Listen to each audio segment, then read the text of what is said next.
Pagkatapos ng pagtambay sa hapagkainan nitong nakaraang holiday season, sa mga gym at parke naman ang punta ng mga gustong magbalik alindog ngayong 2017. Narito ang unang balita ni Aubrey Carampel.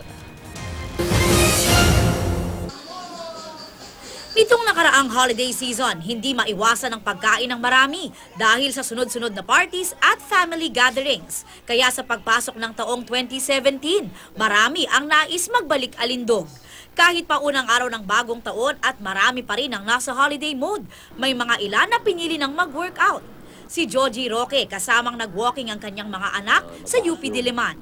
Guilty raw kasi sila sa pagkain ng marami nitong mga nakaraang araw. You wanted to, lose a few pounds kasi sobrang daming nakain over the holidays. Mas pinili rin ni Leo na mag-jogging. Nais raw kasi niyang simulan ang kanyang taon ng tama para matupad ang kanyang 2017 fitness goals. To be energetic this year. So, starting the year right. Isa ring conditioning coach si Edward at payo niya sa mga nais magbalik alindog. Take it slowly but surely. Don't rush into it.